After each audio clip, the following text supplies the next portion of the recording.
We return now to our top story, the mooted return of artworks and artefacts that were taken by Nazi Germany during World War II. And joining me in the studio is TVP World's Europe Editor Marcin Zaborowski. Hello, Good evening, Marcin. So you've been speaking to diplomatic insiders this week. What do we know about this return of items looted from Poland many years ago? So what we know is that this is really the start of a process. The start of a process meaning what will be announced tomorrow is what we have also reported on, that the archives of the Teutonic Knights and the head of the Saint Jacob will be officially returned in some kind of a ceremony which will take place tomorrow at 3 o'clock in Berlin, following the bilateral consultations. But importantly, this is really the start of a process, and the German side will commit itself to actually go through the storages and also private collections in order to identify those artifacts which were stolen by the Nazis during the war. So talk to me about how long officials have been working on behind the scenes on this handover, because obviously it doesn't happen overnight. You mentioned that officials are going to commit to going through that process. What have you heard? Well, it's been a very long process. For example, the archives of Teutonic Knights, Poland has already issued a claim for that in 1948. So, 80 years later almost. We're probably gonna get it back. It's a very important piece of Poland's history. Teutonic Knights were here since 1226, so a very long time. And a sort of a disputed still chapter in Polish-Germanic relations, one might say. I guess the real question that people will be wondering, is this a symbolic gesture? Or you mentioned the start of a process specific to these artefacts and artwork, but is it also a serious step towards better ties between Warsaw and Berlin? Well, in that particular chapter on the return of the stolen pieces of art, which symbolically is very important, we have a major breakthrough, I believe. I mean, what was declared to be returned tomorrow was something which was present in Polish media for a long time. So you regard this as a big deal? I think it's a very big deal. However, we are not going to get much of a break and big deal announcement on other issues concerning, for example, compensation for the victims of Nazi crimes. Still living victims of Nazi crimes in Poland. This one is very unlikely to happen.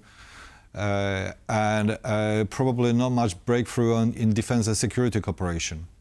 You mentioned war reparations there. I mean, this issue has repeatedly been regarded as closed by Berlin, but often the right side of politics here in Poland have brought it back into the discussion. You don't believe that a breakthrough will come this week, but can you ever see there being a breakthrough when it comes to these war reparations? I don't know. I think with the time it's actually becoming more and more difficult, to be honest. I mean, there was a period of time that seemed more plausible because there was a certain unanimity on the German side as regards relations with Poland. Now this is broken because the AfD, the Alternative for Germany, has started playing anti-Polish card. And this is the largest opposition party. And that party raising anti-Polish sentiments could do the same thing to the German politics as Polish opposition playing on anti-German card, meaning that the room for maneuver for the current Polish government is actually more limited. So the Polish government is under pressure not to accept a certain gestures from the German side because they will be laughed at by the opposition. And as a consequence, the relationship is really suffering from that. And now we see that similar thing can be happening in Germany. So I'm not really optimistic with this regard here. I wanted to ask you about the politics of this, because does Poland in a way really want reparations, or is this about having the domestic debate about reparations? I mean, calling out the Germans, winning, especially for the right political points. I mean, does Warsaw's political climate ultimately dictate relations with Berlin? It's a very important element of that, but we can't put everything down to the fact that this is just some politicians scoring points. There is a certain perception in Poland, which is difficult to negate, that Poland has not been compensated for the losses incurred upon this nation during the Second World War. It's almost like impossible to put a price tag on that. Like 6 million people were killed, 20% of the entire nation. Yeah, the physical destruction of cities like, Warsaw, for example, it was like nothing here. It was like desert in 1945. That cost a lot of money. Then the whole generations of people who did not receive proper education. My dad, for example.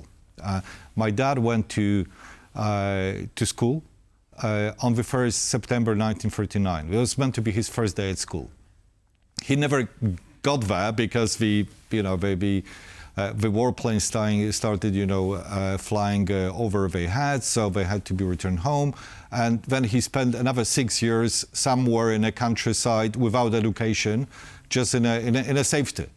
And that's a gap which, was really created in lives of young people who could have become engineers, contributors to the civilizational advance of this country. It didn't happen. And how do you price it? In a sense, almost you don't. So yeah, I think that that some kind of a gesture, like generous gesture from the German side, is being called upon. But I think a part of the problem is that the German public opinion is actually unaware of the damage that has been afflicted on the Polish side. They know about the Holocaust, they know about the Russians, and it kind of stops there. I don't think that this perception that a lot of the horrible things happen towards Poland and also other nations is very much shared within the German public opinion. And I assume that of your dad's generation, that there would be a large portion that would really be wanting war reparations precisely for that lived experience, right? Well, yes, and of course, for these people it's justified because of the generational issues, but what we have seen recently for the opinion polls which have been coming out a month ago by the Institute for Public Affairs, for example, it looks like that the young generation of Poles is also feeling not treated justly by Germany for the reason of the lack of reparations. And anti-German sentiments in Poland have grown now to the level that we have not seen for 20 years.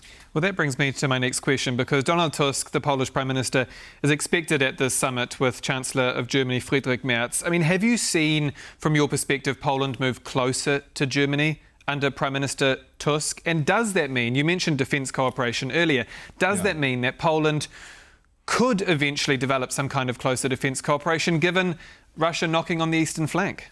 Well, I think this relationship under the Prime Minister Tusk is just more normal, in a sense that Prime Minister Tusk is never playing on anti-German card. He doesn't do that. In fact, he's accused by the opposition to be the German agent. Jarosław Kaczyński, the leader of the opposition, did say so explicitly in the parliament. He called Donald Tusk German agent. Well, obviously this is silly, this is laughable, but it does have an impact on the room of maneuver for the current government. The current government can be normal in its relationship towards Germany, do deals when they can do deals, but they wouldn't be going out of their way to reach some kind of a breakthrough in relationship with Germany. They are constrained. They are domestically constrained, and sadly, it looks like that the German government has not seized upon this opportunity to actually, declare some kind of a compensation, which could have changed the dynamic. And the consequence of that is also now we're losing a certain momentum, because the German elite, as I said at the beginning, is also now familiarizing itself with anti-Polish sentiments. And we're running out of time, but very briefly, is there one thing that either side can do to, shall we say, lighten that burden, that load of history? Is there something Germany can do that you think would really shift the dial?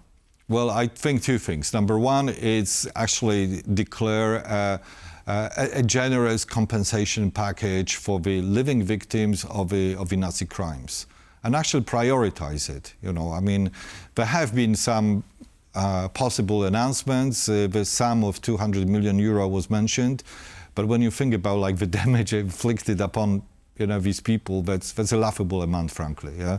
So the Polish government would never accept anything that that kind of a pitiful kind of a money. So that I think that the German side needs to get out of its way to increase that amount very, very considerably. That's number one. And number two, think about defense cooperation in terms of also technology sharing. Something like, doing joint projects and do not treat that, defense cooperation in the same way as you'd be treating, I don't know, relationship with Mexico, for example, yeah, or some faraway countries. This is a country whose security and defense was destroyed by the Second World War. Then it lived through the years of communism, which much of Germany didn't. So there are consequences of that. An excellent news break, Marcin. And of course, you can read more at tvpworld.com. TVP World Europe Editor Marcin Zaborowski, thank you for your time. Thank you. And that's all for World News tonight. Do stay with us here on TVP World for more. I'm Dahmen. Good night.